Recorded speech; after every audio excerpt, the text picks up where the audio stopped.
Alright. Hello, hello, hello.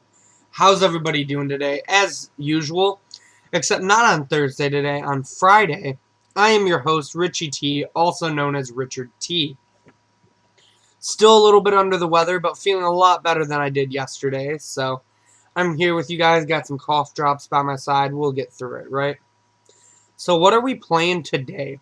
Well, today, we are going to be playing some Bant Eldrazi in Modern.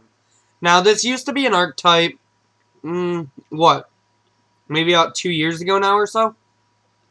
Back when, right after Eldrazi Winter happened, this deck came out in Modern, was doing really well right along the sides of, like, Jeskai Nahiri and Grixis Death Shadow. Well, now a lot of those decks have fallen to the wayside, including this one. But I'm here to see if the unbanning of Stoneforge Mystic can bring a new light to this deck. So let's go over the deck, shall we? Starting off, we have our traditional fetches and a couple Windsweeps and a couple Misties. But this deck doesn't actually play a lot of fetches because you need colorless sources. So, while we still have like one of each Shockland and one of each basic, the important lands in this deck are the ones that can also produce wastes as well as colors. So the most important waste producing land is Eldrazi Temple. It's really the reason that this archetype can still exist in Modern. It's basically a free ancient tomb for any of your Eldrazi spells or abilities, and that is extremely powerful. Next most important land in the deck is definitely Cavern of Souls. Cavern of Souls is super strong in this deck because it makes all your Eldrazi's uncounterable, while also being able to produce waste for them. And then we have a couple Brushlands and a couple Yavimaya Coast, that way we can try to cast our spells, especially post-sideboard. Next up, we have a little bit of selection and a little bit of ramp. I put Ancient Stirrings in this category because Ancient Stirrings is really like trying to find your temples almost every time you cast it, unless you already have your mana set up. So we're using this more as look at the top 5 cards for an Ancient or an Eldrazi Temple. That way you get 2 mana. But we have other forms of ramp in the forms of Birds of Paradise and Noble Hierarch. While these don't produce wastes, they do ramp us because our curve is kind of awkward. We now have a 2 in Stoneforge, which is what this deck used to never play, was a 2-drop. You would normally see like maybe a couple EEs in the main, maybe an extra removal spell, and then you'd see like 4 Eldrazi Sky Spawners. Because it's essentially a 2-drop because you get a mana back, but you can't play it unless you have 3 mana. So it's kind of awkward. The only removal spells we're opting for today, though, are 4 Path to Exile. Just really leans our deck out. You know, some of our creatures can be removal spells like Displacer and Drowner of Hope, which we'll get to in a minute. But Path is just so solid at getting rid of anything that you don't want to deal with. I feel like we really need to play it. Now, the reason why we're trying this archetype again is actually the Stoneforge package. So, inside the Stoneforge package, we obviously have our 4 Stoneforge Mystics. But the equipment we're opting for in this deck is a Sword of Fire and Ice, as we don't have a lot of card draw, and it's a way to get up on cards. A Light and Shadow, because we are a creature deck, and the life gain can matter. And, of course, you're not playing Stoneforge unless you play Batterskull. So, that's our Stoneforge package. We do have another card in the sideboard we'll get to in a minute. But let's move on to our Eldrazi. As typical, you're not going to play Eldrazi without playing 4 Thought-Knot Seer. It's the most powerful, if not second most powerful Eldrazi, and it also has a lot of synergy with Displacer. We have 4 Reality Smashers, as this card is just the best threat in almost any of Modern.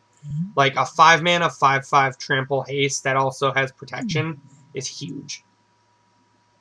Now, Displacer is the reason that we're playing white, because Displacer is a really huge grindy value engine, being able to blink our Stoneforge Mystics, our Thought-Knot Seers, our Drowners, or even just our opponent's creatures to get blockers out of the way. And then we also have 4 Drowner of Hope, as this is the card that really lets you play blue. Again, with Displacer, it's a really huge grindy engine, and just being able to tap creatures is really powerful, on top of the extra 5/5 body. So, moving on to the sideboard, we have 4 stubs in the sideboard, as a lot of our creatures have more than 4 toughness, so this is just a better spell pierce in a sense. We have 3 Nature's Chant, as it will pretty much always be a castable disenchant slash naturalize, as it's both. A couple rest in pieces for the graveyard decks. A Winds of Abandon as a 5th piece of spot removal, but also drawing it in the late game, it's a one-sided board wipe, which is huge. Then we have a Sword of Sinew and Steel as another Stoneforge target. I had an extra sideboard slot, and I wasn't really sure what it should be. So I decided to play Sword of Sinew and Steel and give it a try. There are matchups where blowing up artifacts will be good, and there's matchup where blowing up planeswalkers will be good. And also just blinking the 2 best colors of removal in the format is pretty big in my opinion.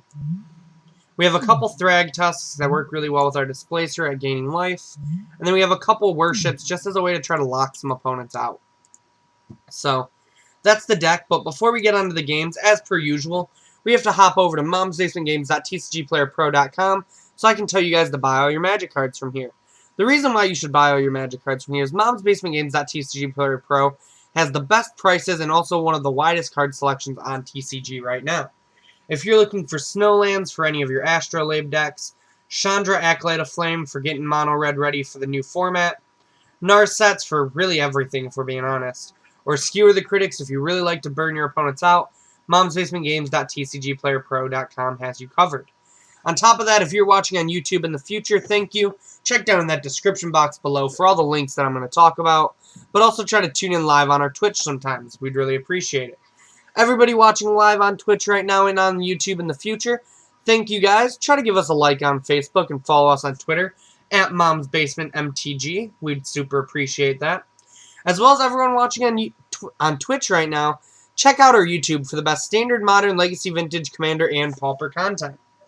On top of that, I would super appreciate it if you gave me a follow on Twitter. My Twitter handle is @RichardTMTG. I talk Magic, League of Legends, TFT, memes, anything else you want to talk about, just message me on Twitter. I'm always down to talk. On top of that, if you're looking for any other forms of social media to find us on, you can find Mom's Basement Games on Instagram at Mom's Basement Games, or you can find me on Instagram at RichieT2196. But now I think that's enough of hearing me talk.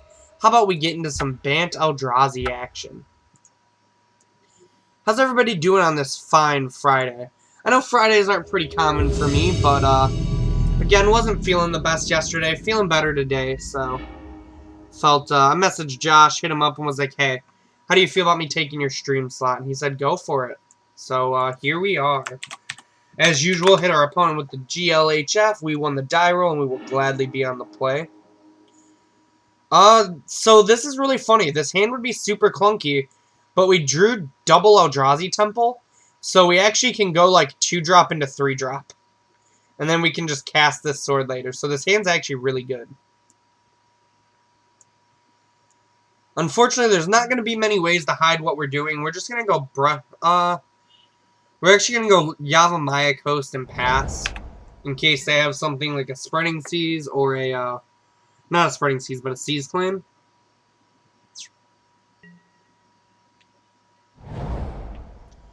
Ooh, our opponent's playing Tron, which, if I remember, was kind of an awkward matchup for the Eldrazi, oh no!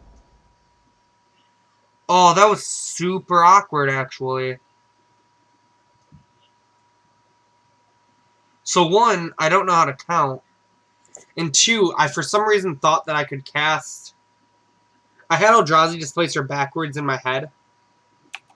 And in my head, I could cast Displacer then Drowner, which was wrong. And this doesn't make white mana, which is super awkward. So we might have just killed ourselves, honestly. That's kind of what I was talking about at the beginning of this. The mana base in these decks are super awkward. And our opponent's just going to have the old natties on us. This, if there's a matchup you want to make a mistake in, it's probably Tron with this deck, as Tron is a pretty tough matchup. Alright, well, we're going to go ahead and just Ancient Stirrings here. Try to maybe find something to disrupt them. Instead, we put a Stoneforge to the bottom and find 4 lands.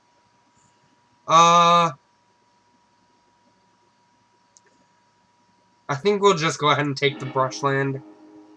Any order this. play it and then cast the Displacer a turn later than we could have, which is kind of awkward.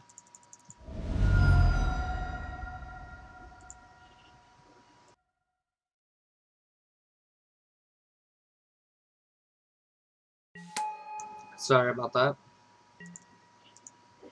Yeah, like, we're pretty unlikely to lose this matchup, especially with Natty Tron. So we could have had Displacer down a turn earlier, which wouldn't have changed much other than we also would have had this sword in play. So we're going to go ahead and stick this Drowner now.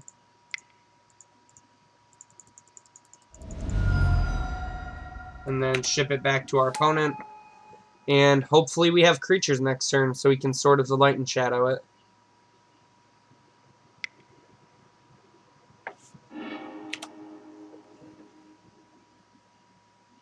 Yeah, this, if I remember, was always one of the Eldrazi deck's awkward matchups.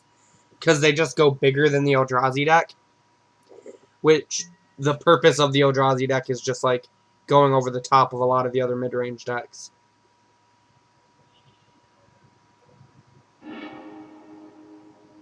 It's the Wormkyle engine, yeah.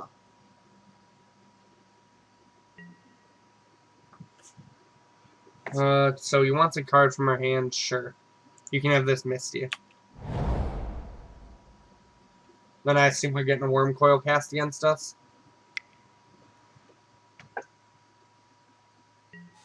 Yep, there's the old Wormy boy.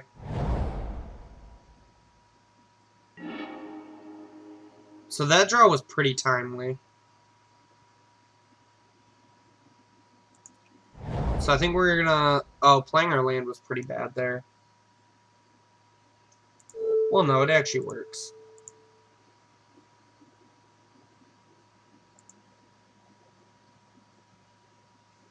Yeah, so we're gonna pass the Wormcoil.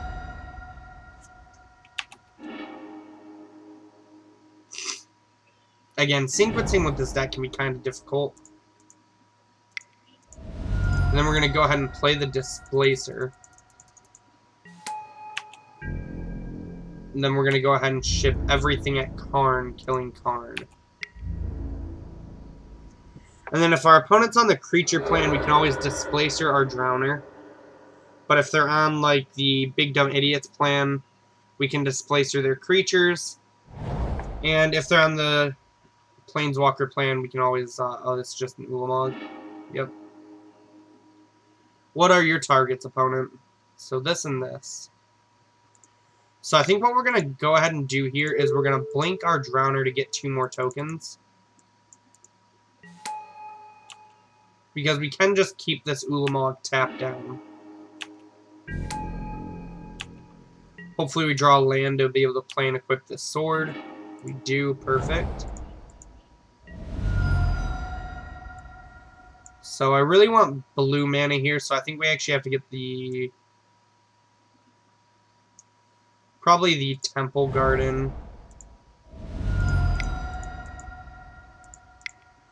So we're going to go ahead and play this sword, equip it to our Drowner.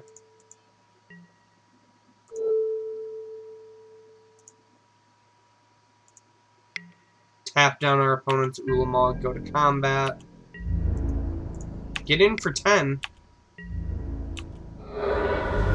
Gain some life. We unfortunately don't have a creature return. And pass it to our opponent. Now, unfortunately, we're not going to have lethal because we do have to tap this Ulamog. Well, do we actually? We might actually be able to take a hit from this Ulamog, oddly enough.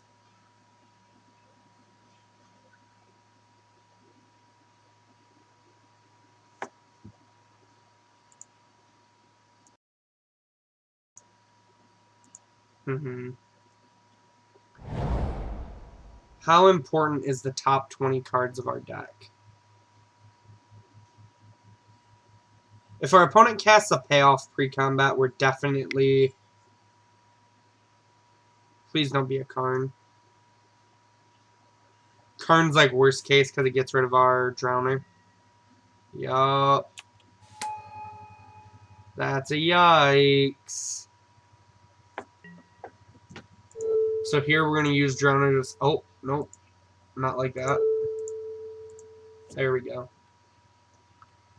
So we're going to tap down this Ulamog. They get our Drowner.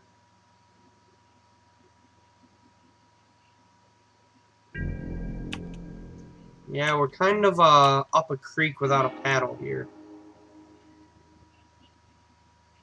Stoneforge is not a bad card, but not the best here. So we're going to go ahead and Stoneforge for probably a Fire and Ice. Because I feel like it'll kill them easier. Then we're going to equip a token with a sword. Oh, wait. Oh, that's not. Okay, cool. Let me untap. Go into combat, kill the Karn, attack our opponent.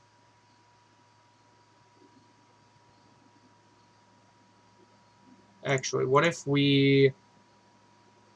No, we have to get rid of the Karn because we really need this Fire and Ice, I think. So get after him.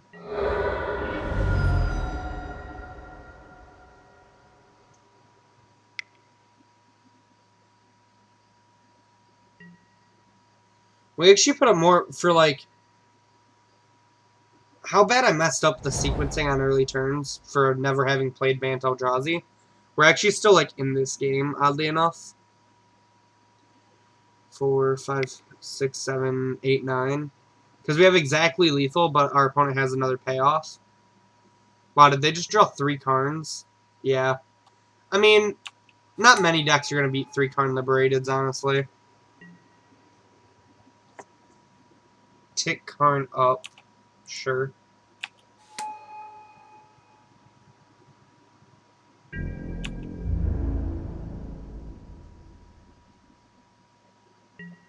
Opponent decides not to attack.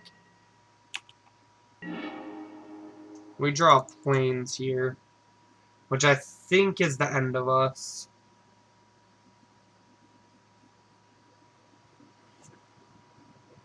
Let's see. We attack. He blocks. He takes 2 down to 7. And we can keep trying. If we hold this card, there's a chance that they just don't do anything. Our out is drawing like a Path to Exile here.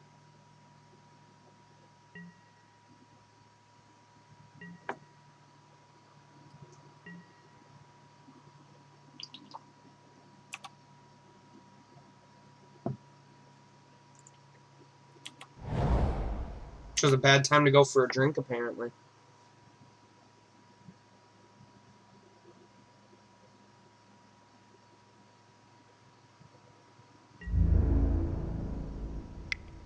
Opponent gets in there. We exile the top 20.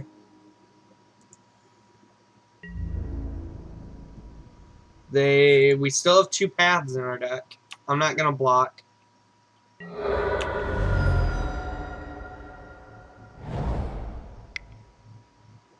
Oh, is this just like another Ulamog?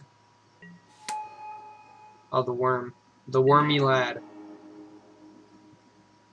So you're saying there's a chance.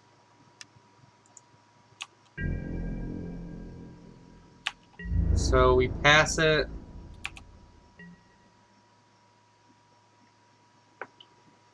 Our opponent chooses not to blow up the blast zone.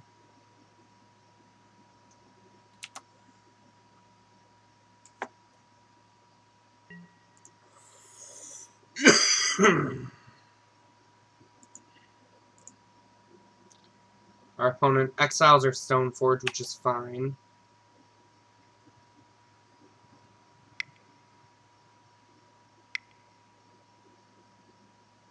And then just cast another Ulamog. Yep. I mean, not much we can do about that, honestly. So, going to sideboard against Tron. Oh, not by color, by CMC.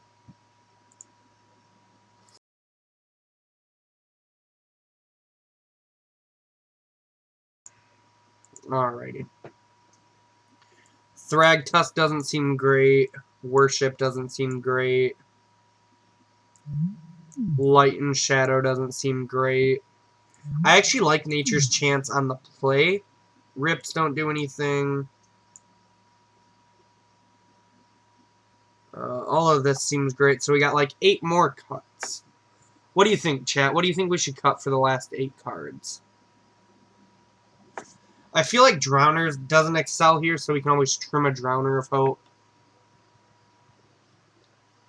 I feel like Smasher and Thought Knots are what we're really looking for.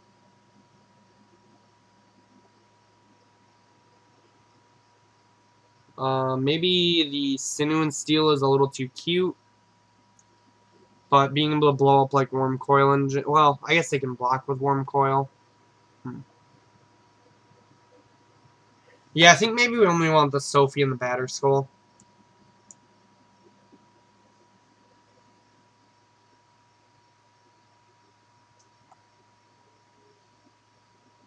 Maybe trim this Winds of Abandon if we don't actually want that much spot removal.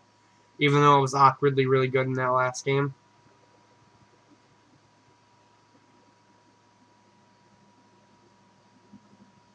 We really want our Mana Dorks to accelerate us.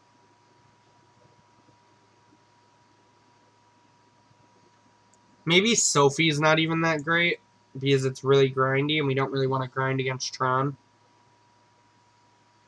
And then we can probably actually just trim a Stoneforge as like a turn 3 Batterskull is not that great. Honestly, what if we just take out the Stoneforge package in this matchup and bring back in like the Winds of Abandon? I kind of like this. I think this just like looks a lot cleaner against Tron. Alright, I would like to be on the play. And this hand, unfortunately, does not do much, so we're going to go ahead and mulligan. This hand also doesn't do a whole lot, but like it can cast all of our spells, and we have Ancient Stirrings to hopefully dig us out of it. Plus, we have Double Temple, which is really hard to mulligan. So I think we're going to put this Cavern of Souls at the bottom and just kind of hope a little bit. Our opponent's trying to decide if they want to keep their 6. And they do. So we're going to go ahead and lead on Yavimaya Coast into an Ancient Stirrings. And I think we'll take the Drowner. We only need 1 more land for it.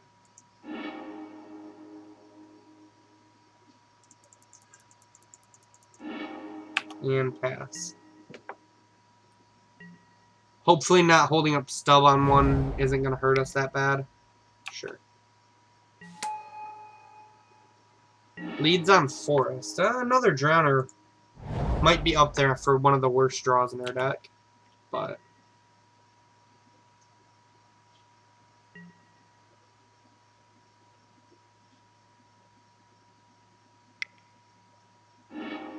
Yep, you got it, opponent. Ooh, feels good man clap. Hit him with that soft stub.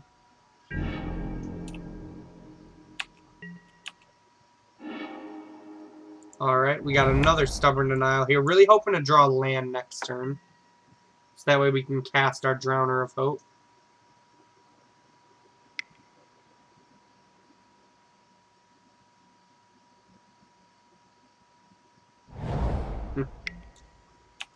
They were really torn because they felt like we might have another Stubborn Denial. Come on, land. Perfect.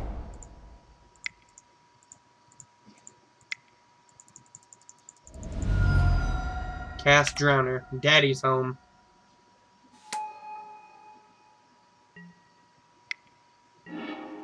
Yep, you can go ahead and crack your map.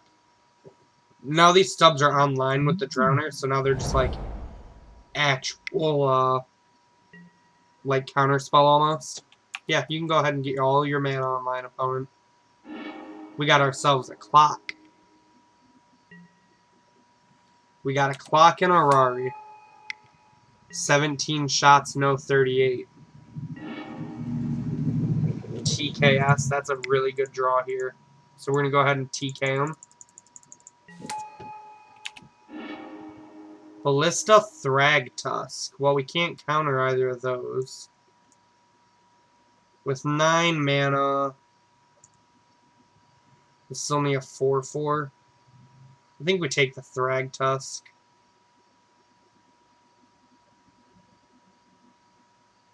This does kill Thought-Knot, though. We can tap this down.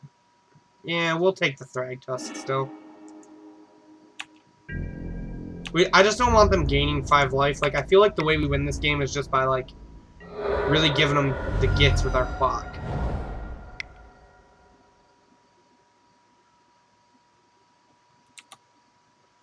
Nine mana. What can you cast for 9 mana, opponent?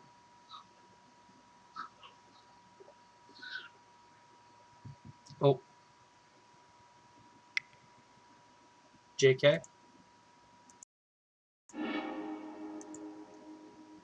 Oh, they're sacking Spheres and Stars first, trying to draw a better payoff.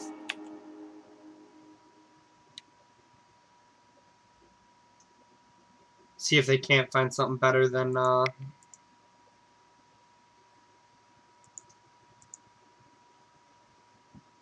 wait. Yeah, better than the Ballista, but they couldn't.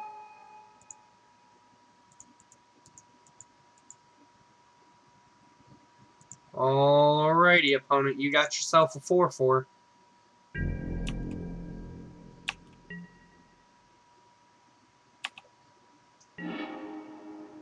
Okay, that's a good one.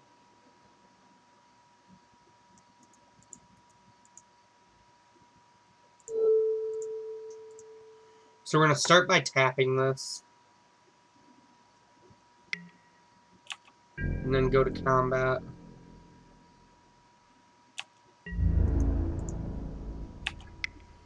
So I'd rather have this Displacer than this Thought-Knot Seer.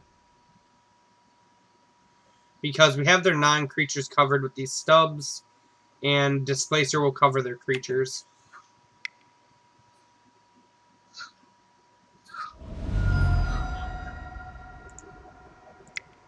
Well, I really don't like having to do this right now, but I really need this Drowner of Hope in play.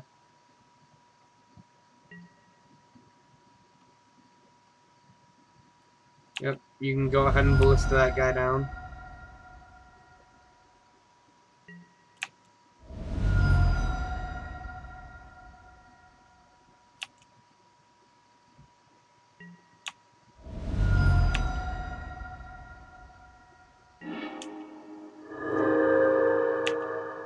So you draw another card, opponent takes 6 down to 3, and hopefully can't kill me. Again, the biggest problem I've found with the Bant, like the Eldrazi decks in general, is their mana bases are generally pretty sketchy.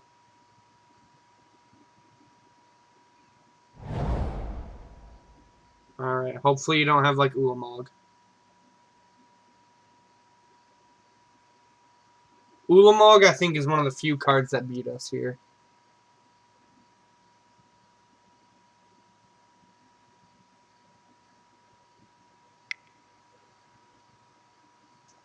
Is this a Ballista for 6? Yep.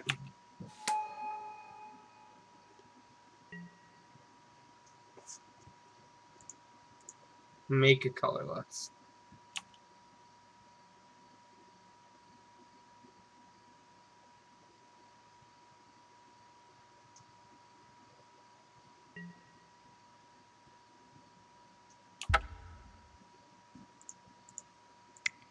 So I'm going to make them do it here, because if they do it, they're dead on board.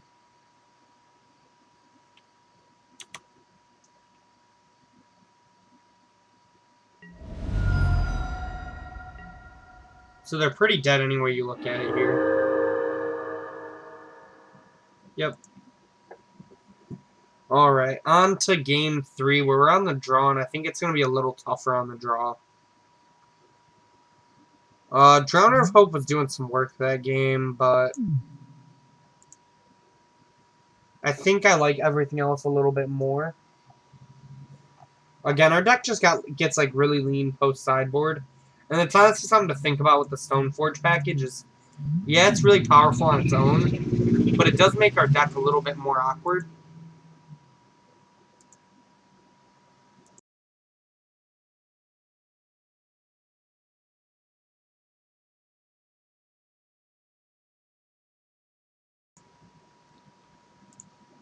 So what do you think, chat? Do you think we run it back, or do you think we change anything up? Does the Stoneforge package get any better on the draw? I don't really think so, but I'd love to hear your guys' opinions.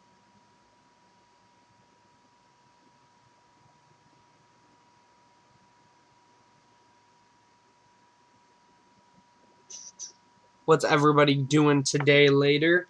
I'm personally going to be going to F&M and hanging out with some friends, and then tomorrow I will be at the Pandemonium MCQ. So, going to be up bright and early for that. Probably leaving Monroe here around 7:45-ish. Even though I'm pre-regged, I always like to get to events a little bit early. I never want to, be rushing. That's just not the type of person I am. So, yeah, we'll see. We'll see how that goes. Still not set on what I'm gonna play. I've got it narrowed down to probably 2 decks.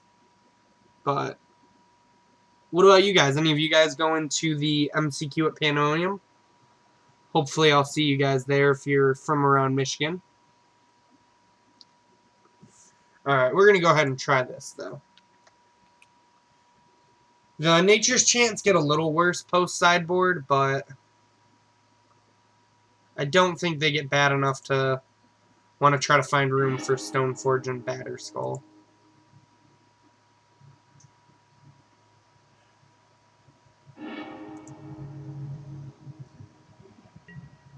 Alrighty.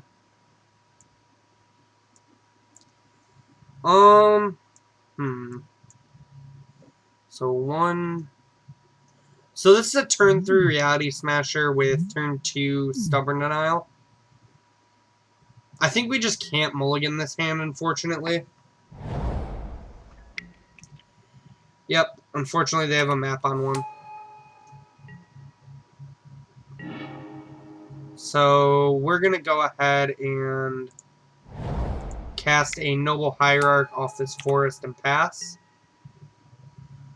This temple does mean if we draw Thought Knots here, we can Thought Knot next turn. So our opponent does have Tron, no surprise there. Path, not bad. So I think we just want to try to not get Karned next turn.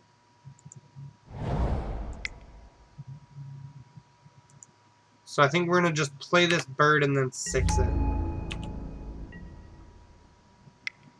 This telegraphs the Stubborn Denial pretty hard, but I just don't think we can just jam it out there.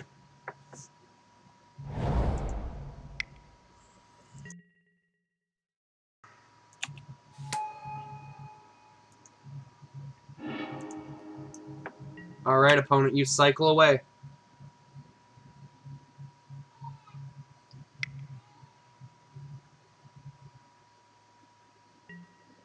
Sylvan Shrine, sure. Probably for a blast zone, I assume. For a forest. Interesting. Alright, so we're going to get our bad beats on here. 1, 2, 3, 4, and 5. Play Reality Smasher. And alright, we got a clock going. Go ahead and 6 our opponent here. And back to them.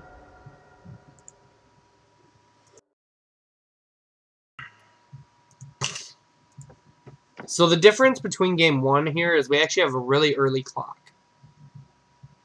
Plus we have a little better disruption with Stubborn Denial.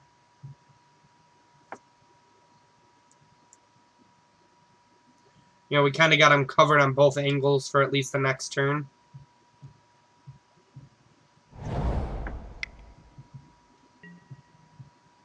Oh, stone. Yep, we're going to go ahead and stubborn denial that for sure.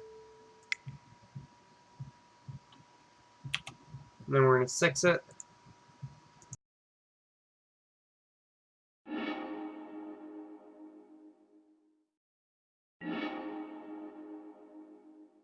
And our opponent passes back to us. We unfortunately draw another land here, which is probably one of the worst draws in our deck. We're going to 6 our opponent. Hopefully they just play a creature next turn. That isn't Ulamog. That they couldn't cast last turn. It's a big hope, but I can hope, right?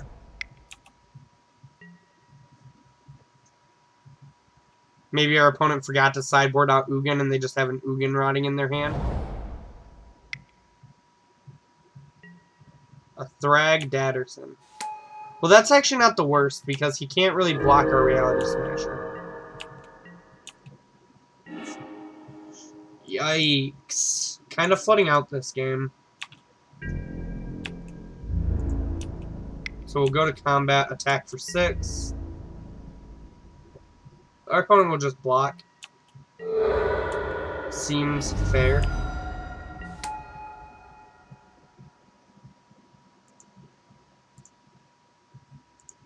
And then we'll Misty and pass it.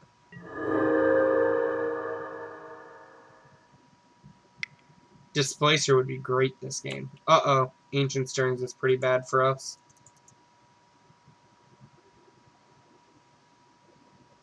What will our opponent choose?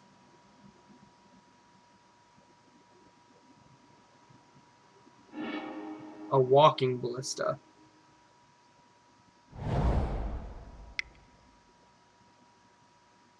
Which they can cast for 5. That's convenient.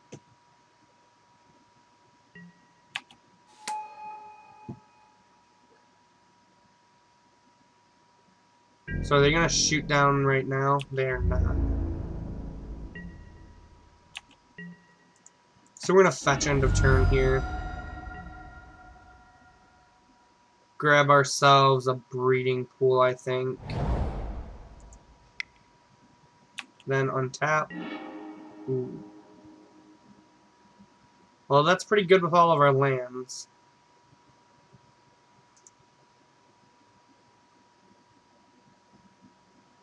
So I think we unfortunately have to just force our opponent to use his Ballista.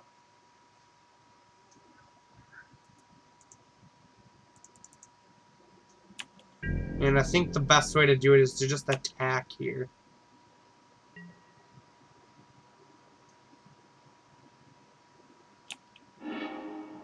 Deal.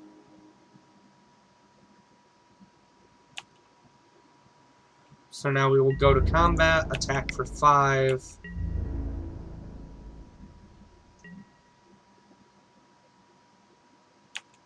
Okay. And then we're just going to go ahead and path this Ballista right now.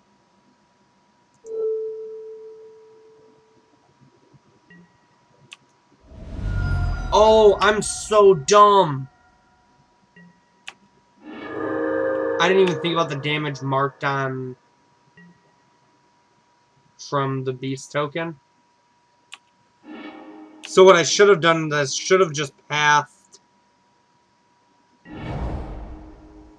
I should have pathed the beast token there. So here we're just gonna name Eldrazi on this. It doesn't super matter. And then just pass it back after that. Pretty big misplay that might lose us this game. I think our opponent messed up by shooting the noble, and I think we messed up by letting damage go through.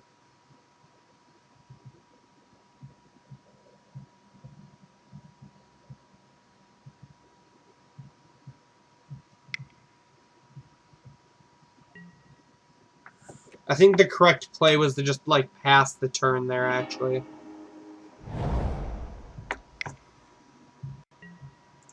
Yep.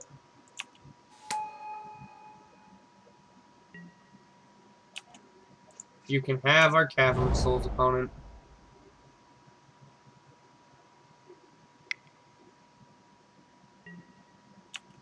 Yep. Is this a worm coil, I assume? Another Thragtusk. You got it. Right on time, Stubborn Denial. Right on time.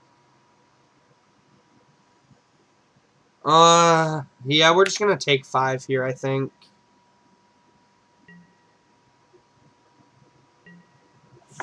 Try to hold on to this Winds of Abandon as long as possible.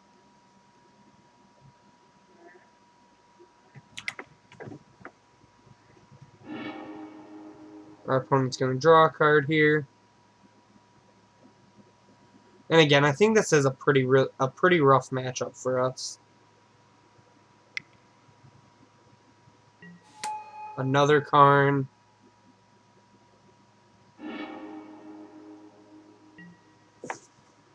I guess, like, that's our punishment, but I feel like it's pretty unlikely that they have double Karn Liberated with, like, nothing in hand.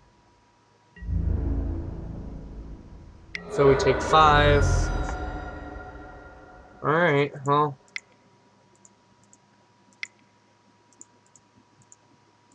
We're pretty dead, but I'm going to keep playing just for the chance.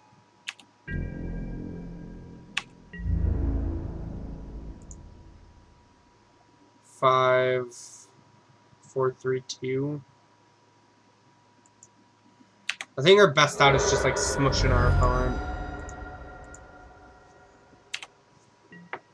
Them drawing both Thragtusks is disgusting. They only have like 2 or 3 typically. Alright. That's a little awkward with Thragtusk, but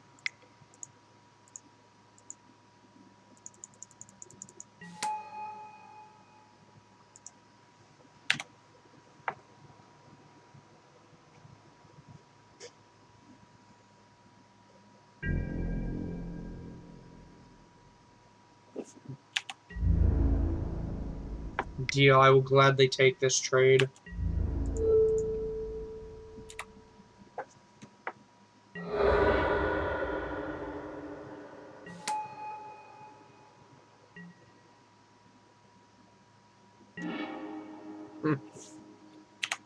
Perfect. So yeah, you're kind of seeing the flaws of these Eldrazi decks, or sometimes they're just a little funky.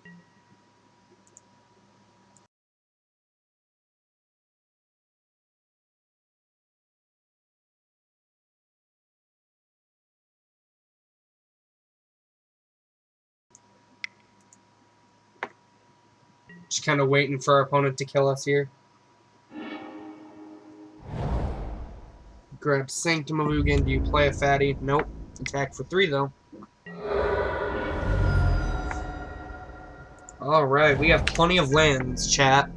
1, 2, 3, 4, 5, 6, 8. 8 of our, what, like 24 lands?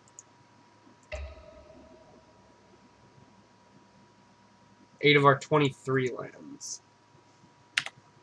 So right around a third.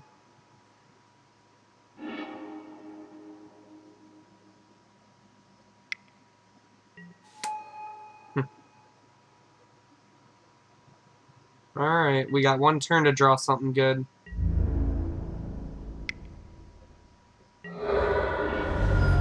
And another land is not it. Rough beats in this game 3, but again, I think it was to a pretty rough matchup also. So, hopefully things go better in the rest of the league, as I do think this deck has some potential.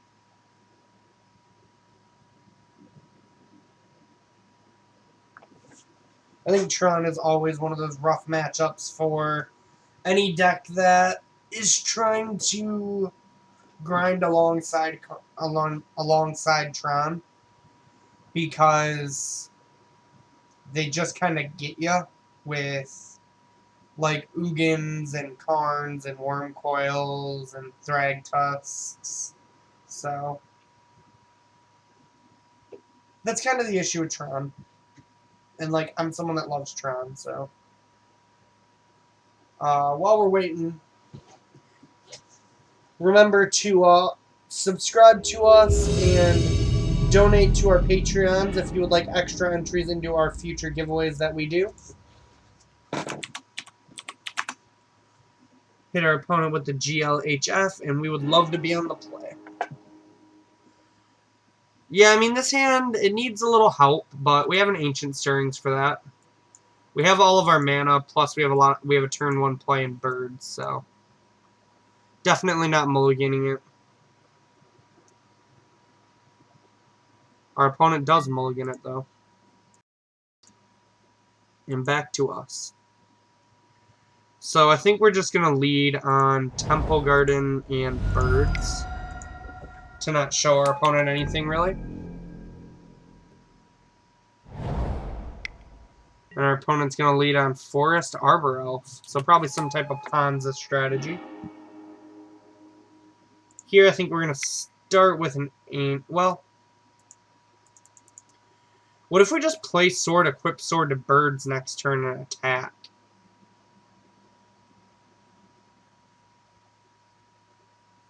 I actually think I like that idea. Because we really want to stunt our opponent's mana if possible next turn. And we know we want to find a threat with Stirrings, but suiting up our bird is basically the same thing. Makes it really hard to block. Our opponent gets a Stomping Ground. And is this a Blood Moon? Yep, good old Blood Moon. So maybe I was supposed to fetch there. Yeah, I guess like I should have predicted Ponza. The awkward thing is this shuts off like all of our Eldrazi's. But hopefully a suited up bird will be good enough. It is really hard for them to deal with a Sophie.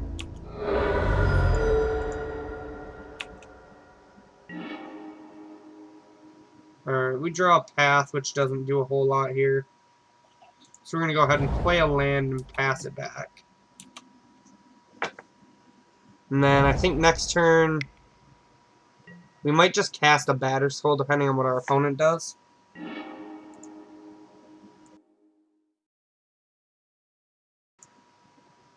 Yeah, so I think we're going to take the turn off from hitting with Sophie to just go ahead and cast this Batterskull here. Just get another hard-to-deal with threat on the board.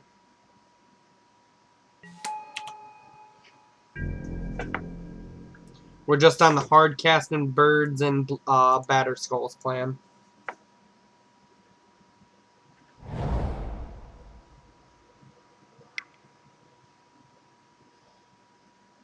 What you got, opponent? Is this like an Acid Moss, I assume?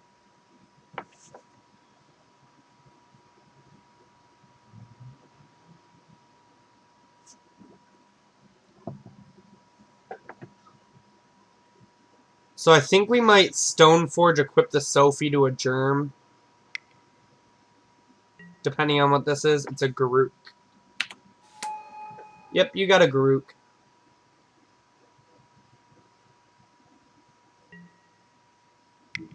Untap your lands, and for 3 mana you have an Overgrowth. So yeah, I think we're going to go with... Put the sword on the Germ. Go into combat.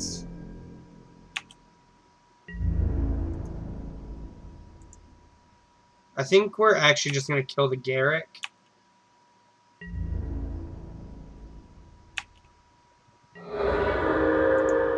I'm going to use this for white. This deck probably wants a Prismatic Vista mana base with at least 1 basic waste in it. And get a Sword of Light and Shadow. Go ahead, opponent. So now we have all of our equipment online. And our opponent only has 2 cards in hand.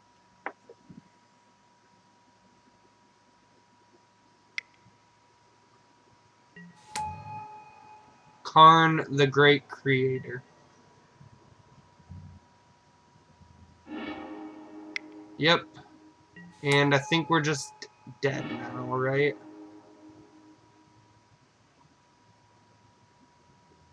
Oh, that's super, super unlucky.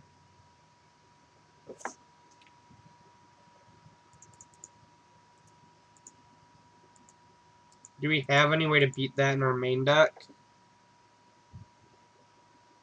No, not really. Well, so if we go to combat, we attack the Karn for 2, or for 1. If he ever pluses Karn on this Ensnaring Bridge, we get to path it. And I guess we'll play another Squire out here. And pass it. Oh dang, I didn't see you messaging. Meet you. I watched your mom's basement channel. Keep up the great work, man. Bant Eldrazi with Richie T. I'm about to do graphic design for stream. Take a look at the URL.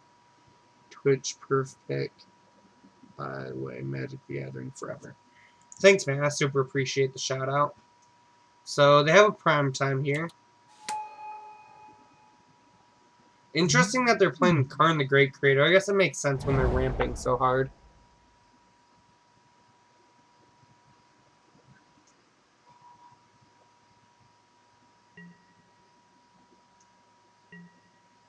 Smart. They plus Karn with no target. So I think what we're going to do here is we're going to go ahead and path this prime time. Hopefully they just have a card that they like can't cast stuck in their hand or something.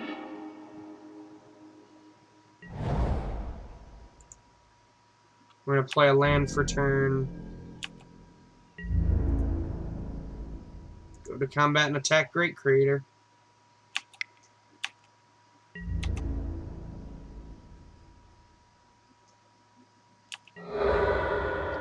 And I suppose we'll cast a Light and Shadow. And equip it to Batterskull, because why not?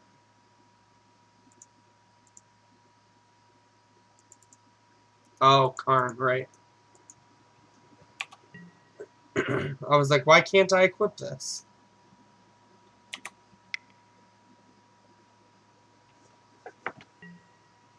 Come on. Have something you can't cast. I don't know what it'd be, but have something you can't cast.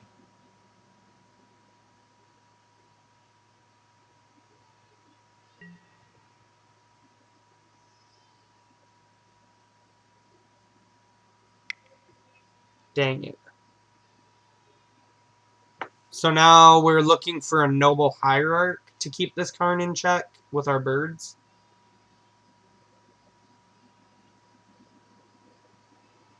We're definitely not like out of this game, but it's not looking the best.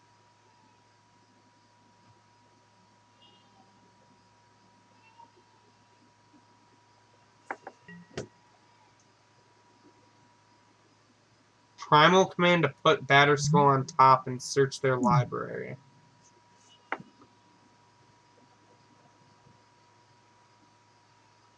Interesting choice.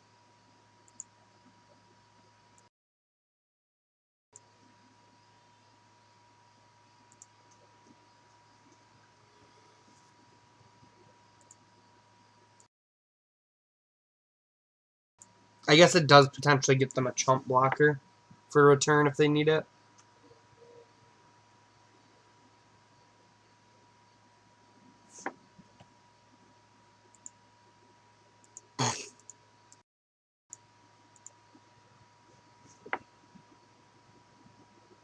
Not the best league for Bant Eldrazi. A lot of decks that are going over the top of us.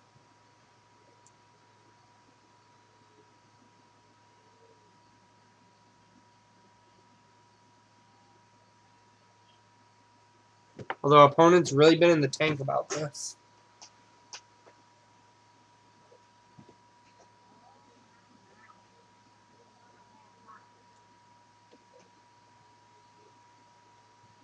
Wonder what our opponent's thinking about.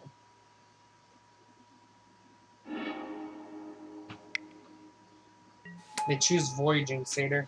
Alright. So I guess we're going to go ahead and cast Batterskull.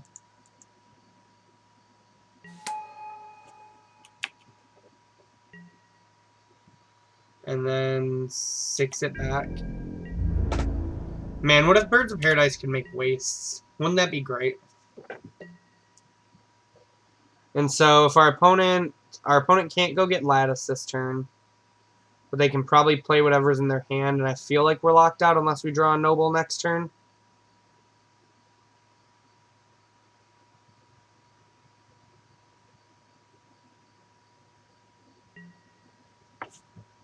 Yep. Can't you just plus on your bridge opponent? That'd be great. Oh, is this a big Genesis wave?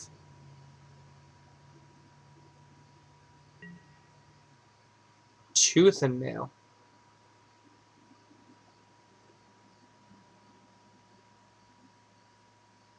So they're not Devotion. They are the Tooth and Nail deck.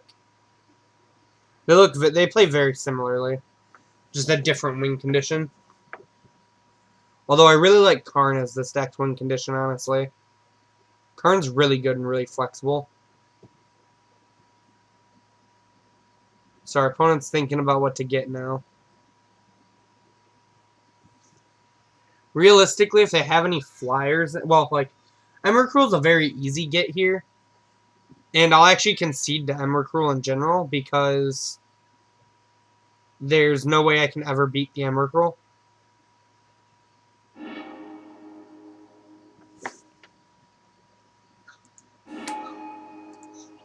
Interesting.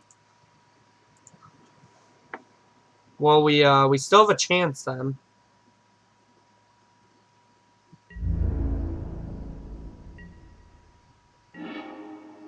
Dang, not a Noble Hierarch.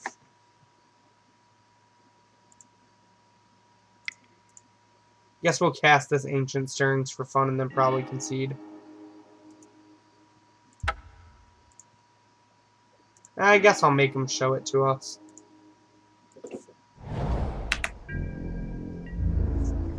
So I don't really think playing a fetch land on 1 would have changed much there. Or a fetch land on 2, rather.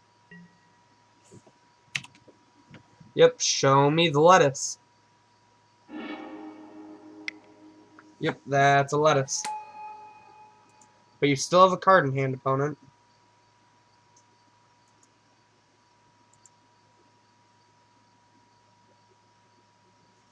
So I still just want to see them play a way to kill me.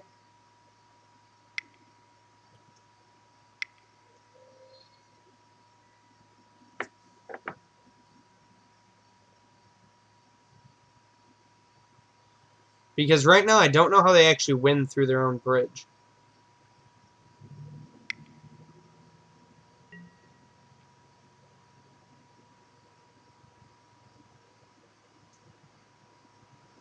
Like, they're lower on time and have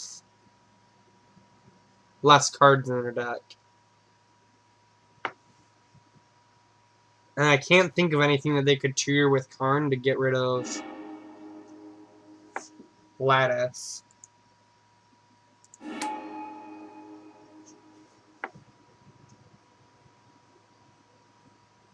Oh, they can Primal Command it back on top. Sure.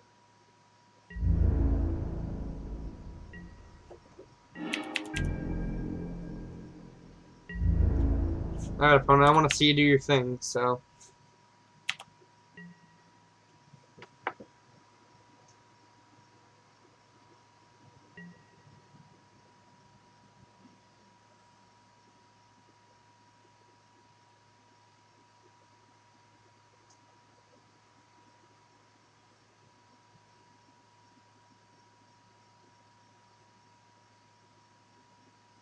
Is there a way we win this game if they bounce it here, actually?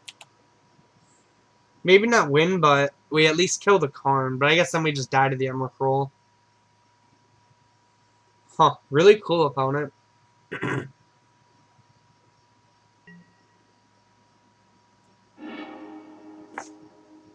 Oh, and then they get the Xenaghost, sure. Really cool. So this is definitely a matchup where all of our artifact hate comes in.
That's super awkward. Thank you, Brandon.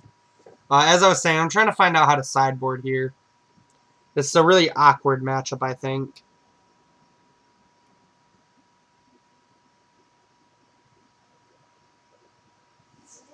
Really don't know what's bad here. I was debating on maybe cutting the Stoneforge package again, but like our swords are good and Batterskull can kill rather quickly. I think we can probably trim a Drowner. Stubborn's good against Karn. Maybe we can trim a Path because Winds of Abandon is better. Maybe trim a Displacer. Maybe we just trim a lot in this matchup.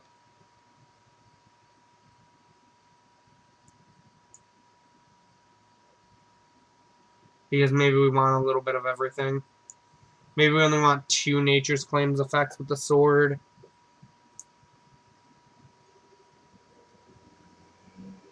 Yeah, I think the batters... I think the Drowners might just not be good. I think we just never want to go late enough for Drowner to be good. Yeah, we're going to try it like this, although I'm not 100% set on this. Alright, yeah, this hand works. We have our mana. We have a temple. Just really need some good spaghetti to put into play. Spaghetti.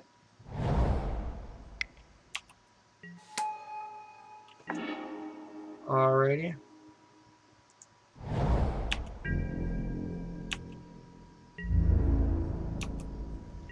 We're going to choose not to attack because if our opponent casts like a Utopia Sprawl, I really want to just be able to path this Arbor Elf.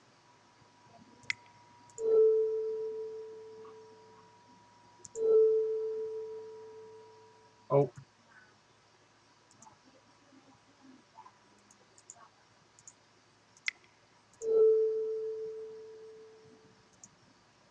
So this stops our opponent from being able to make 4 mana this turn.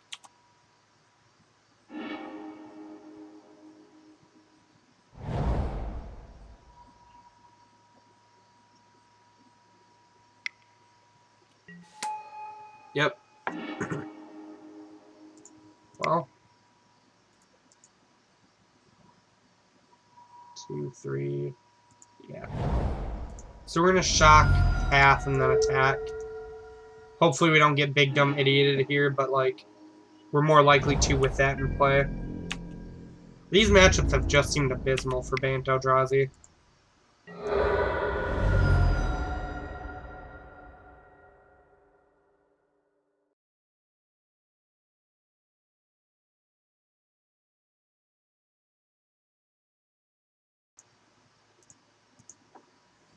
Alright, our opponent's still in the think tank here. Kessig Wolfrun. Hell yeah. Into Karn, daddy. And what do they get this time? Maybe like a liquid metal coating? Yep. Wow, this matchup seems abysmal.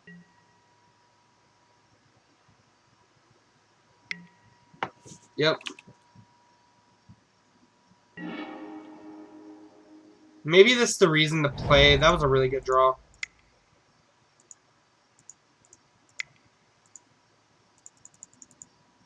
Maybe this is the reason to play the green-white version. Is Karn is just probably the best like late game you can play.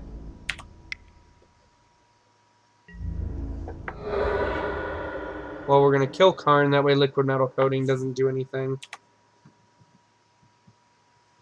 And the reason why I didn't use the other temple last turn is Liquid Metal Coating and Karn essentially shut that land off for a turn. It was like a kind of like an Ajani Vengeance plus. Well, I guess they're gonna get to Stone Rain us. Oh, they're gonna get a card from their sideboard. Makes sense. Yep. You got it, dude.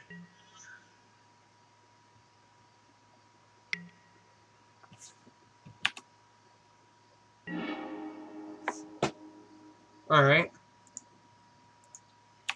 So, first off, we're going to attack this Karn with our Noble Hierarch. As we just kind of want to keep it down. What we're really looking for is another Noble, so that way we can start killing Karn slowly.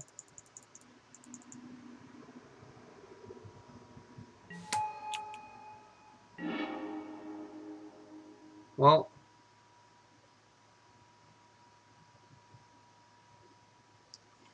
Yeah, we're very dead. This matchup seems pretty much impossible to win.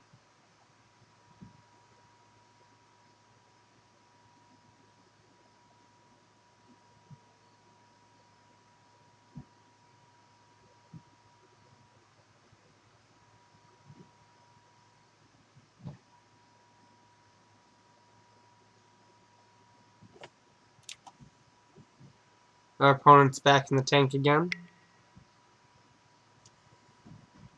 Yeah, I mean, this was pretty obvious. They're just going to choose the Stone Rain, one of our lands.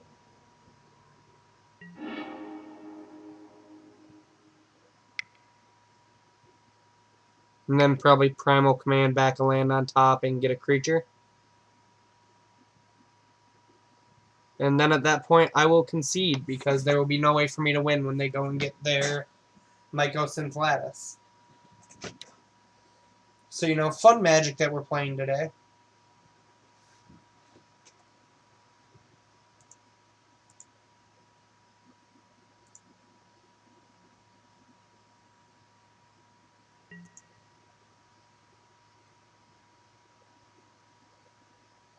Yep, just what I expected. Well, we can still attack through that one.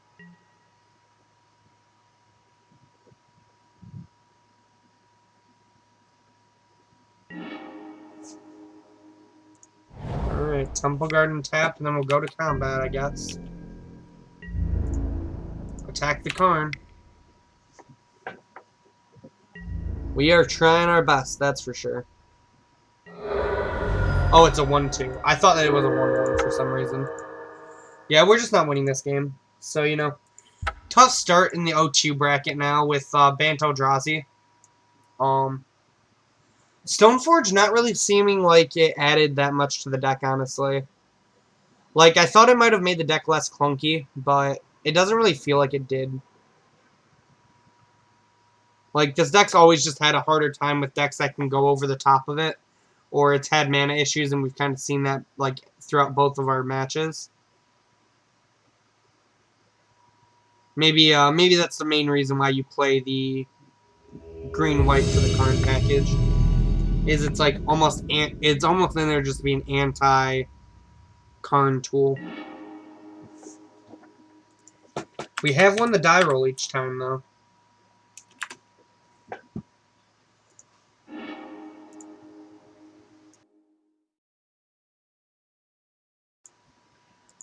Alright, what do we got going on here? We have an unkeepable hand. Mulligan. And yeah, we'll make this hand work. A temple off the top means turn 2 Thought-Knots here. So we're going to keep, and I think we're just going to ship this Hollowed Fountain to the bottom.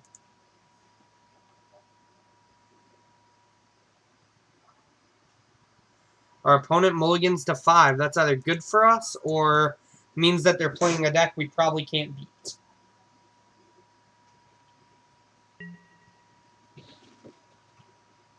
Alright, we're going to lead on Temple Garden into Noble Hierarch and then pass it. I like to lead this way because it really doesn't say what we're playing at all.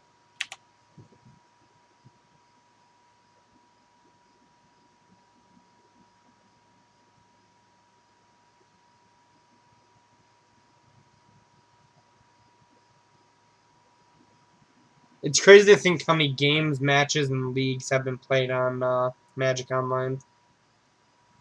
You can't see it because of our overlay, but Moto has a display that says, like, how many games and everything have been played.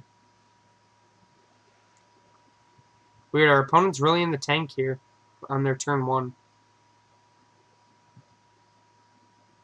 Maybe it means they just had a bad draw or a bad mulligan. Forest Amulet. Okay. Well. Yikes. So we're going to go ahead and Ancient Stirrings here. We'll take another Thought Knot.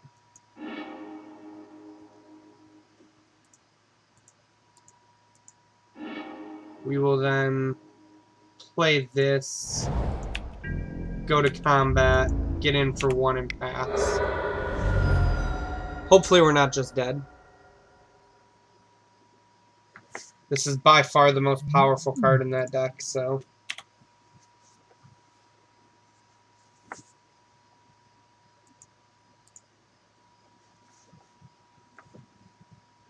Opponent's stirring it up, and they find a Gemstone Mine.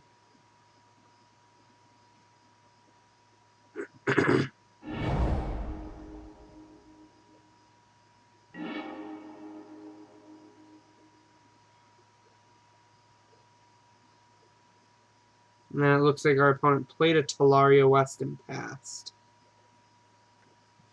Interesting. So here we're going to go ahead and Cavern on Eldrazi.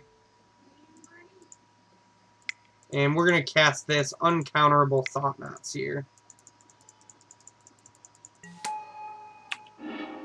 And we have Primeval Titan or Ancients, or Engineered Explosives. And I think we're going to just 1, 2, 3, 4. Yeah, we're just going to take the EE. It's pretty unlikely that they can Titan us this turn.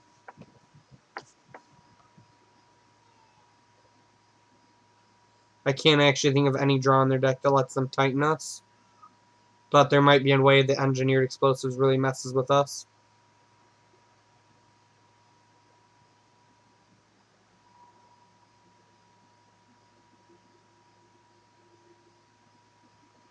Like a Zusa bounce land, or Zusa could have played the EE for 4. Because they can go Gemstone, bounce land, Gemstone.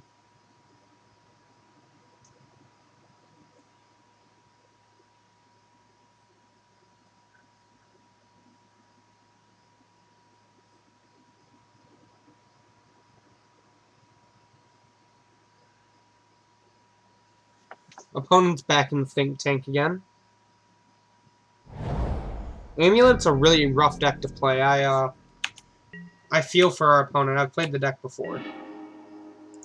I actually played it at a invitational.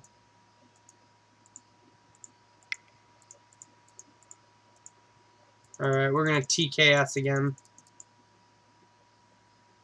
And we'll get the smash, or the prime time this time for sure. Yep, just leave him with 2 bounce lands in hand. Go to combat, smack him for 5. Still have pass up in case they do anything spooky.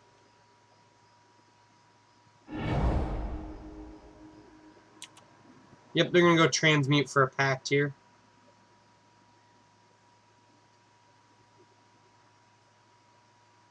Tap the Gemstone, tap the Forest, transmute. Set up for a Titan next turn.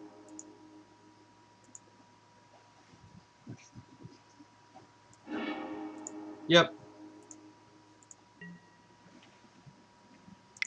We'll go ahead and play our birds for the turn, play our land for the turn, go to combat, and smush them for 8.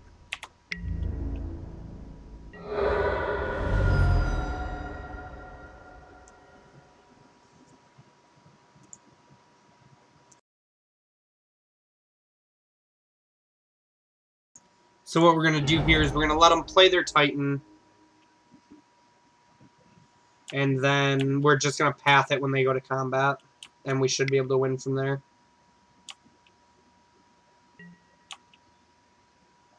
It's just important to make sure that you don't let them play another Titan.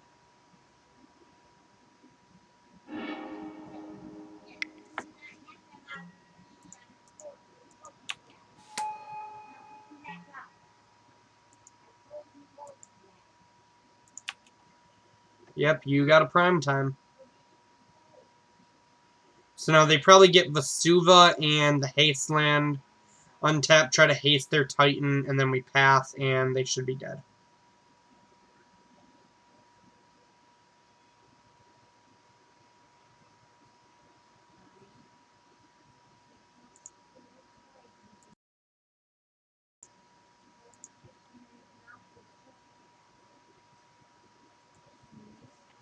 Opponent's trying to figure out if there's a better option to get.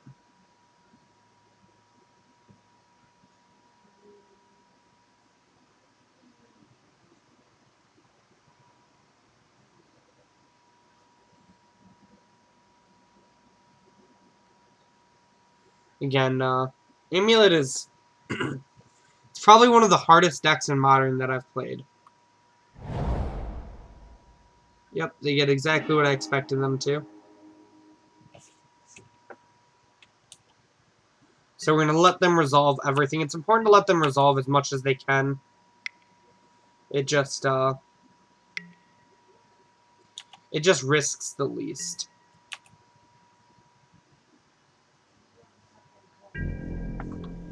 So before they go to combat, we'll just path this Titan. And that should be the W. Yep. Alright, up a game against Amulet. Thought Not Seer is a hell of a card against Amulet Titan. So going to sideboard here. Don't think Thragtusk is what we want. They have Blast Zone, so Worship's not great. Displacer seems great. Displacer Drowner is really good against them. Sophie doesn't really do a whole lot here. Same with Light and Shadow. Sinew and Steel can blow up an Amulet, though, which is nice. Rip doesn't do a whole lot. I like all of our removal. Stubborn Denials are fine, but we can probably trim one. And... What do you guys think for the last 6 cuts? This deck's really hard to sideboard with. We've also faced just like a ton of decks where we want Nature's Chant. And that's also where Sinew and Steel shines.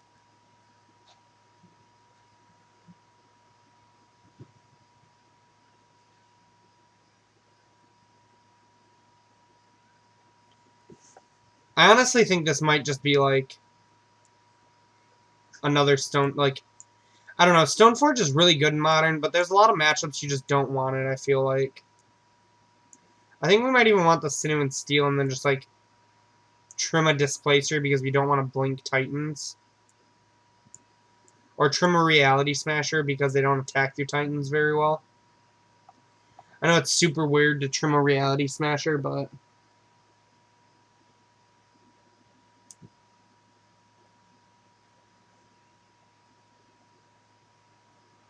Oh, that's very true. Maybe we trim a Displacer. Well, Displacer and Drowner can lock a Titan down, was my thought. It's not great, but it's something, I feel like. I think we just really want, like, our Thought Not Seers and our Disruption here. Maybe it's possible we just, like, want the extra Stubborn Denial for, like, Amulets or Packs over the Displacer. I like the Sinew and Steel just because it destroys Amulets.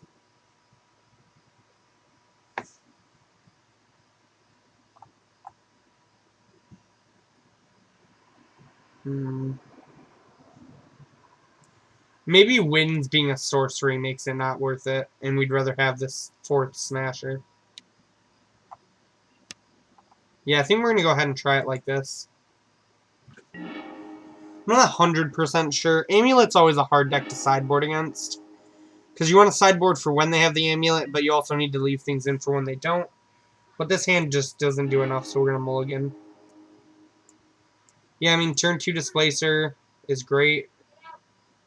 If we draw a Tempo, we can turn 3 Reality Smasher.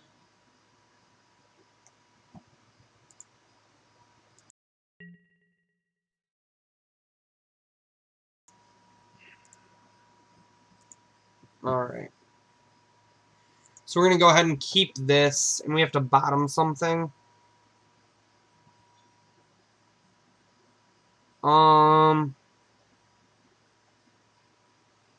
I think we bottom the Cavern because we need a land anyways. Smasher's our clock, yeah. I think we bottom the Cavern.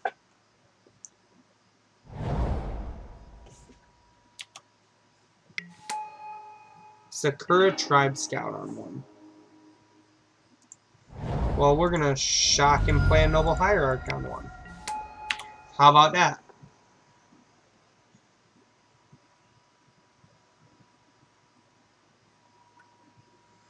And that's about the time she walked away from me.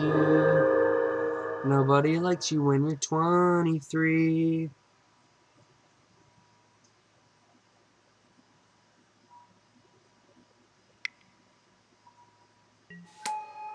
Oh, there's the amulet.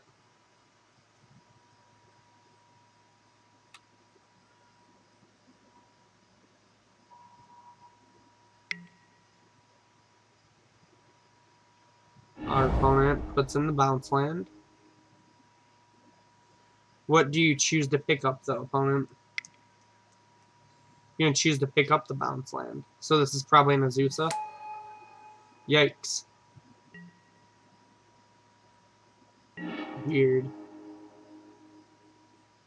Well, I feel like we're getting Titan next turn, so I really don't want to tap out for Eldrazi Displacer.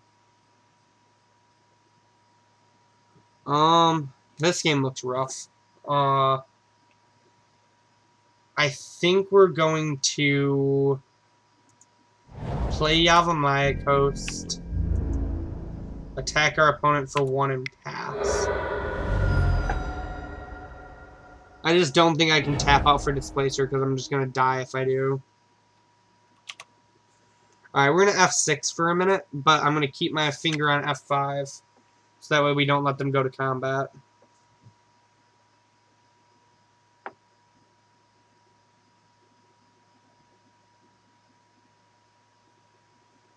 Two, 4, 5, 6, 7, 8. Go to 2.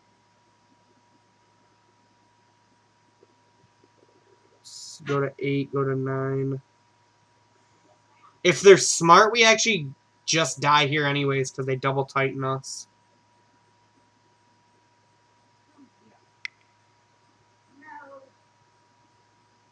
Let's see if they can figure it out.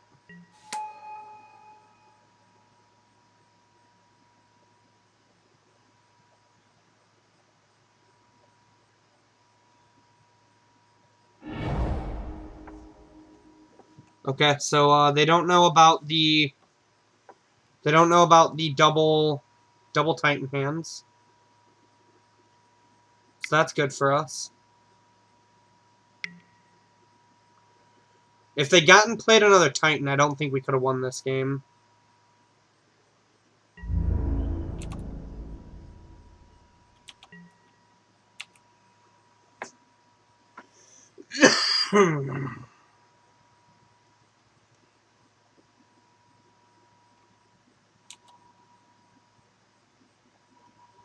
Again, I just got to be super careful with this F6 button. But I want to get them to go all in.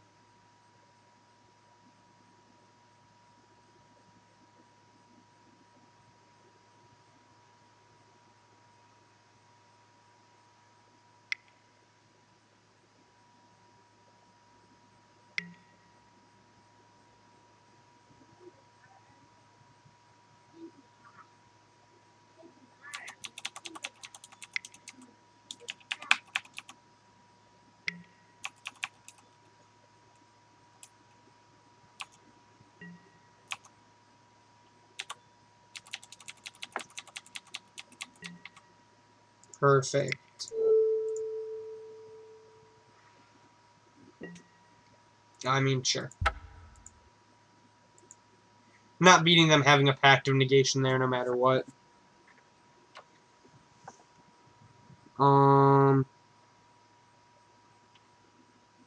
Do we want to change anything on the play?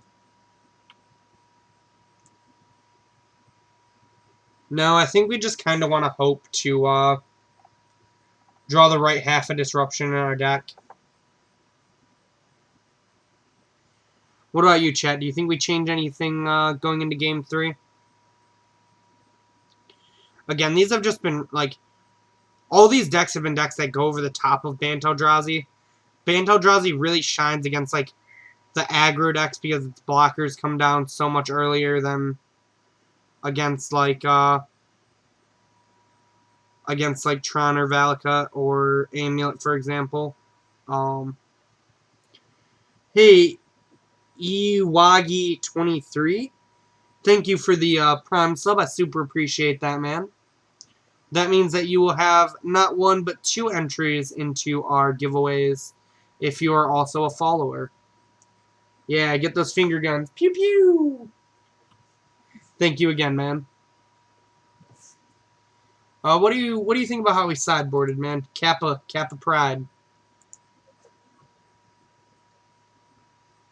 How do you feel about how we sideboarded? There we go. That's what I like to see, man.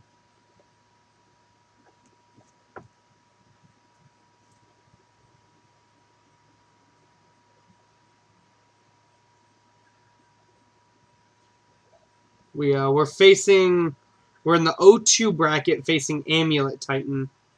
So yikes.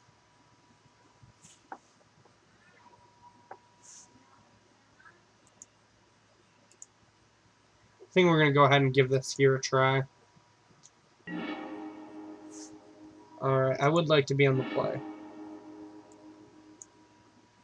This hand's not great, but it has disruption for everything, so we're gonna go ahead and keep. Our opponent also keeps. And I think we're gonna lead on Fetch, Shock, Ancient Stirrings off of a Temple Garden, because then we can Nature's Chant a Amulet if they play it. Definitely taking the Thought-Knot Seer here. And passing it back. Radiant Fountain almost guarantees an Amulet on turn 1. Yeah. So we're just going to go ahead and play Yavimaya. And Nature's Chant your Amulet. And pass it back. Aw, don't be sad, Ewag. Don't get sad, get glad. Cha-cha-cha. Charmin. Back to us, Bob. Oh, no.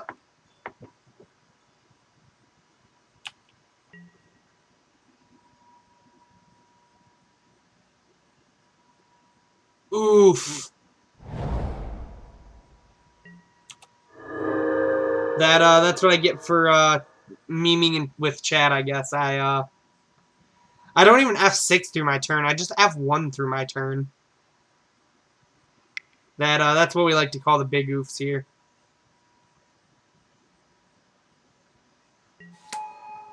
So we could have potentially had a Thought-Knot Seer in play already, which would mean that we'd be Ancient Stirrings this turn.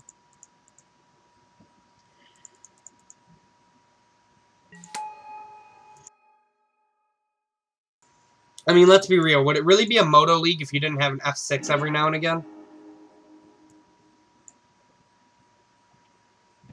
So Stirrings, Azusa, EE, Field Cavern. 1, 2, 3, 4. I think we just have to take the EE. It feels so bad because we could have had like Stubborn up for the Engineered Explosives. And we probably could have taken this Coalition Relic. But I mean, you know. Everybody makes mistakes. Everybody has those days. You know what they say by the great poet of our generation, Hannah Montana. Nobody's perfect. You live and you learn it.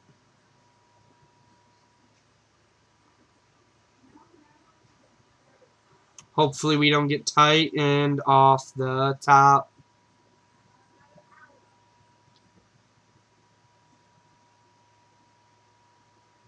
Our opponent's like, what do I do with all these good cards? Let's start by looking for even better cards.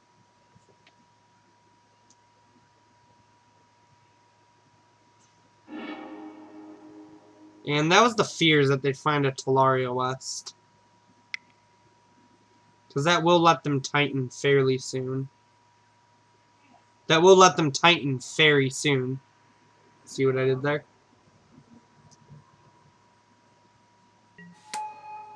Oh boy.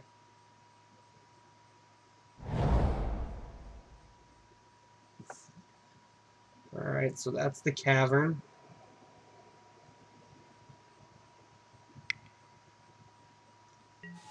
That's the Azusa. Remember when I accidentally F6 through my turn and didn't get to hold up Stubborn Denial or Path? Pepperidge Farm remembers. Pepperidge Farm remembers real well. Pepperidge Farm actually never forgets, much like Burger King foot lettuce. Burger King foot lettuce.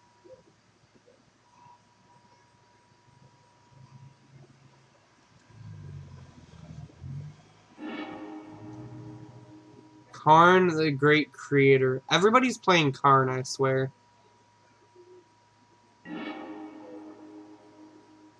Alrighty, kids. Aye, Captain.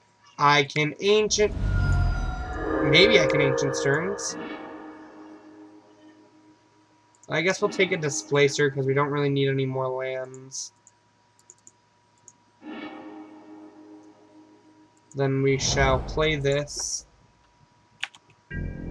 Smush our opponent.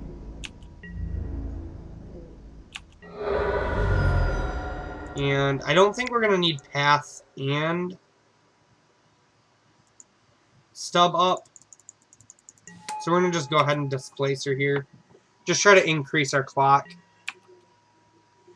Go clock. Do. AJ, throw my speakers up tonight. On the fight till we see the sunlight. Tick tock on the clock, but the party don't stop. No.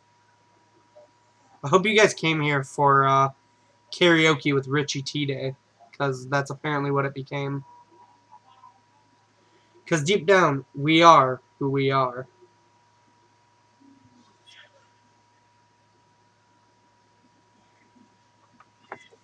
Chat, did you build me up, or did you break me down?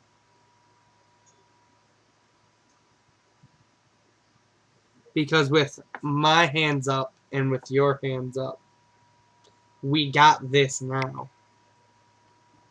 Because the party don't start until we walk in.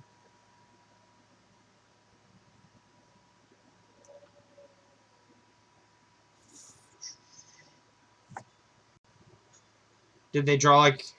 I don't know what they could have drawn for turn here, actually. Interesting.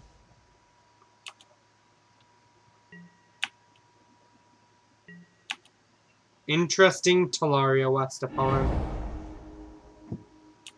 Maybe they drew a Titan for turn, I guess? 2, 4. Yeah, that would make sense.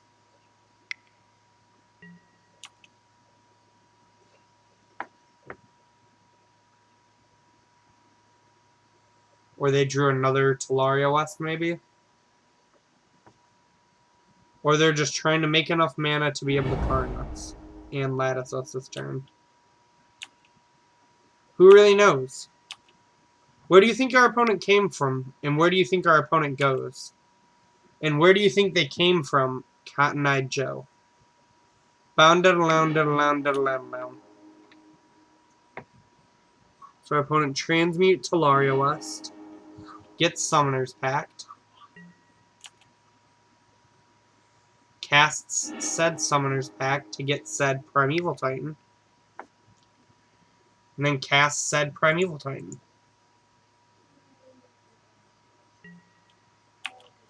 Said Primeval Titan cannot be countered, so it will resolve.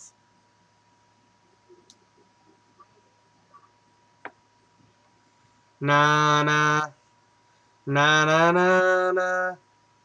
Hey hey hey, I think we're dead. Na na na na na na na na. Hey hey hey, I think we're dead. Or in the other words, we tried so hard and got so far, but in the end, does it even really matter?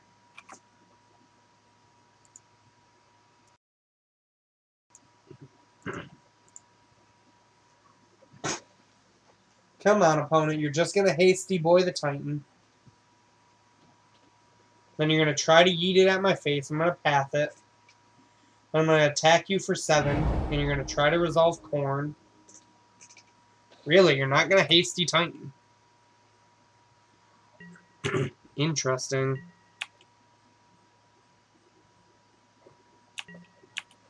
I guess are they going to play Corn this turn too?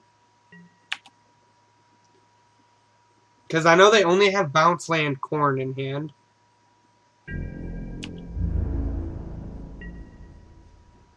Interesting. So I guess EOT we're going to still fetch Shock and Path. Just to get that thing out of here, or so help me. So help me. Put that thing back where it came from, or so help me. So help me. If you're looking for the actual lyrics. Because I'm a feminine M&M, Chica Chica Slim Shady. I'm killing them. 2, 3, 4, 5, 6, 7. So if we smash, we can't hold up Stub, which is bad. So we're going to take Drowner to start grinding them out next turn with Displacer. And just always hold up Stubborn Denial mana. So we're going to go to said combat, and we're going to smash.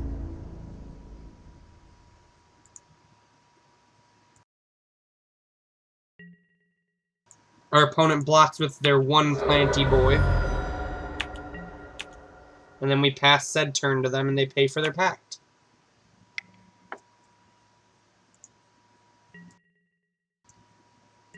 And they use their Coalition Relic to make mana.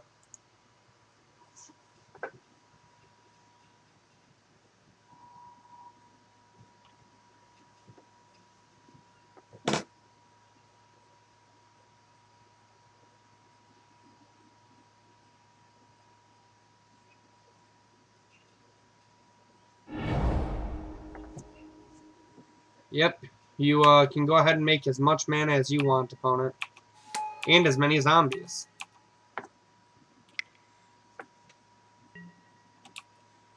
Yeah, I mean, Amulet is just such a good deck. It just can kill you from so many different angles.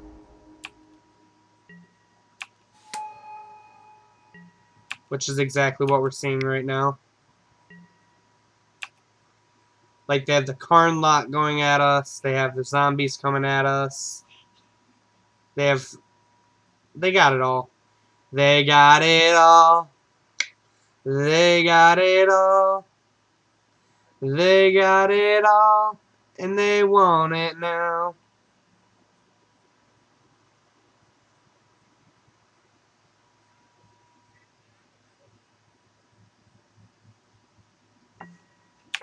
Maybe our win con is our opponent taking so long on all of their decisions they time out. They grab yet another great creator. They have even more Corn. I wish I had as much Corn as our opponent. Corn's great.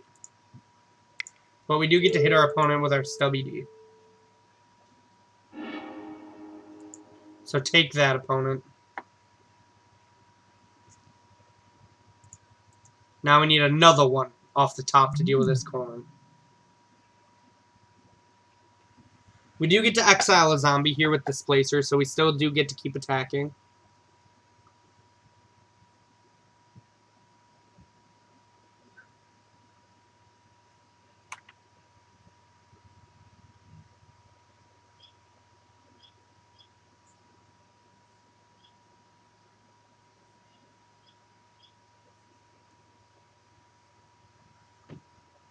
Our opponent's really unsure of what to do. They play a land, make another zombie. Zombie, zombie, zombie,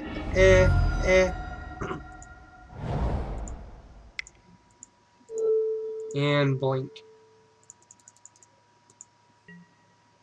Back to us, Bob. Alright, so we're going to play our land. 2, 3, 4, 5, 6. We're going to fetch. We will get an Island. We will cast said Noble Hierarch. And we will then cast said Drowner of Hope.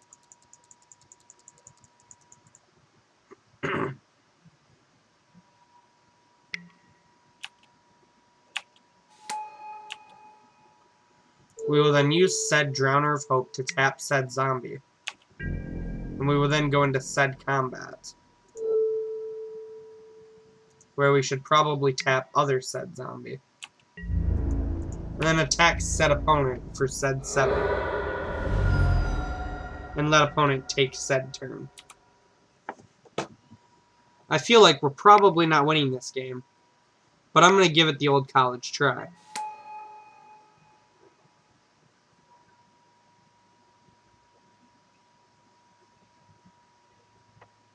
One, two, three. 1, 2, 3. Yeah, because I feel like they're getting a bridge here. Oh, they're just going to go for the lattice and then lock us out. Yeah, because then they make...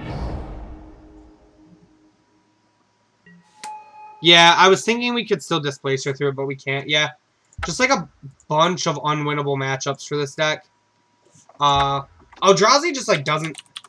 It's kind of my same problem with... I'm a huge Eldrazi Tron fan, and the deck just doesn't feel great anymore in this format, because, like, everything is trying to go over the top of that deck. That's basically what we have going on here, so... I personally just don't think this is a good time in Modern to be sleeving up the Eldrazi's. Maybe the green-white Eldrazi feels better because of the card package. I don't know. Maybe if I see some more on the deck, maybe I'll think about trying it. It just like it doesn't seem like it fixes what this deck had, which was clunkiness. And Stubborn Denial was actually helped a lot with that clunkiness. So,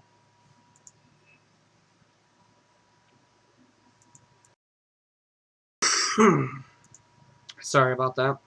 So, closing out the stream, as per usual, we're going to hop back over to momsbasementgames.tcgplayerpro.com, where I'm going to tell you guys to buy all of your singles from, because they honestly have the lowest prices among anywhere. Like, you can get a foil promo Narset for $27. You can get Skewer the Critics for 48 cents. You can get Chandra Acolyte of Flames for $9. Or you can get Snow Covered Plains for 29 cents. The point is, Mom's Basement Games has your back for any of the singles you may need. If you're watching on YouTube in the future, check out our Twitch Live for hopefully leagues that go a little better for us. But, you know, it's all part of the fun, and it happens. As well as if you're watching live on Twitch now or on YouTube in the future, make sure to give us a like on Facebook and follow us on Twitter at MomsBasementMTG. On top of that, everybody watching live on Twitch right now, you should check out our YouTube sometime for the best Standard, Modern, Legacy, Vintage, Commander, and Pauper content. On top of that, I would super appreciate it if you gave me a follow on Twitter. My Twitter is @RichardTMTG. I talk Magic, League of Legends, memes, Hearthstone, TFT, anything else you want to hit me up about. I'm always willing to talk on Twitter. If you're looking for any more forms of social media to find us at, you can find us on Instagram at Mom's Basement Games for Mom's Basement Games, or you can find me at RichieT2196. And with that, I think I'm going to bid you all adieu so I can try to get ready for Pando later today, and hopefully see some of you guys there. So have a wonderful night.